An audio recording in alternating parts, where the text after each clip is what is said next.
Hey, welcome back and happy 4th of July on the 250th birthday of the United States of America.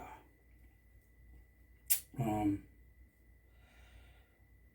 did some filming last week, over the weekend. We had a cookout on Saturday with some friends and stuff like that over at the lake. I did some footage. And then Sunday we went back over. I had the kayak, I was paddling around, and we had the dog out swimming and stuff. But I decided that I'm going to keep that for my personal stuff. And it's just been hot. I mean, all week it's been basically with the heat index and the humidity, which has been like at 98 to 100%. So you walk outside and you just feel like your shirt's already soaking wet after like less than a minute. So it's just been kind of nasty where I don't really want to go out in that kind of heat. So here we are doing a quick video in my office slash gear room. And today I just want to take a minute to maybe give a tip about something. I mean, this isn't rock science. Most people probably already know this. You know, it's a simple deduction type thing. But just in case,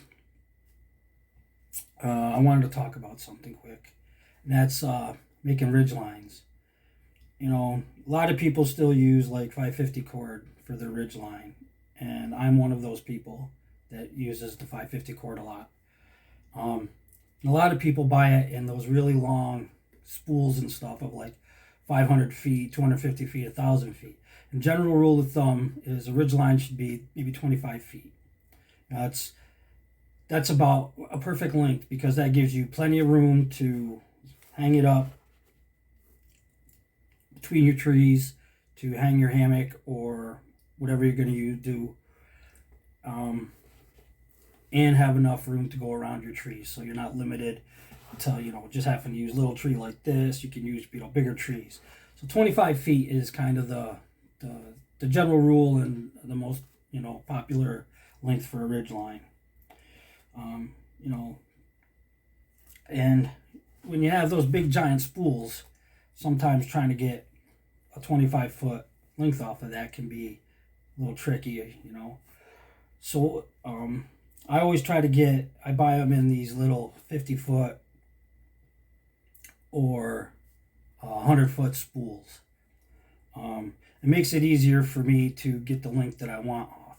Like this is that 1100 cord that you can get from Walmart.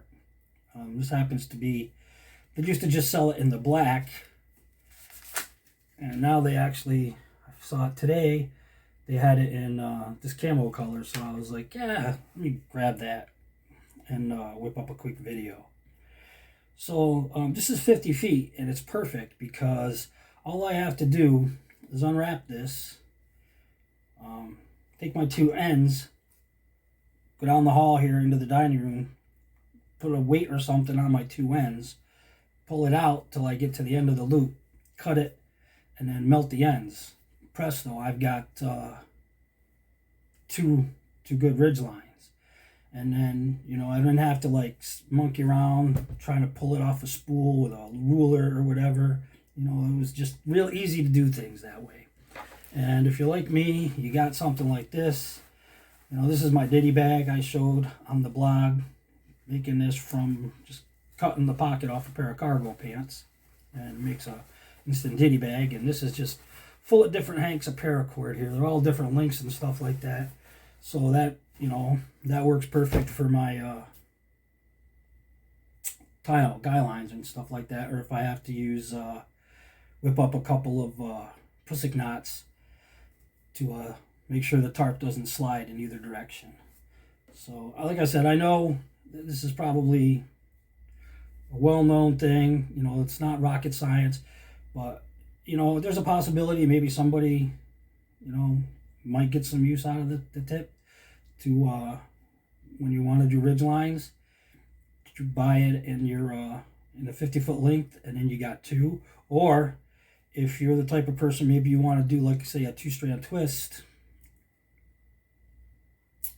So you got, double the weight up, the strength of your ridge line.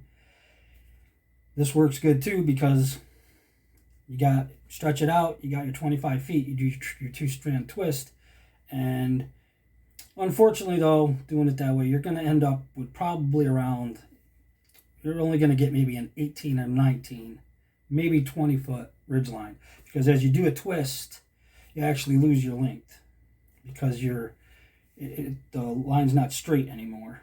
You know, I've actually seen people that do that. They don't realize that you know, as you do a twist, a lot of times you'll lose some length off of it. So if you start off with 25 foot like that, you're going to lose, probably, maybe not, maybe you won't lose, you know, even 5 feet, but you're going to lose a couple of feet. So you're going to be down, you know, I'm going to just say roughly, you know, between 18, 20 feet, just to call it, you know, something. So that's it. Happy 4th of July. Even though it's a tip that maybe not a lot of people really care about or already know about, but wanted to get something out there that wasn't just slapping my fingers on a keyboard or yakking for absolutely no reason. So anyway, again, happy 4th of July. I hope you found this video interesting. We'll see you in the next one. Thanks for watching.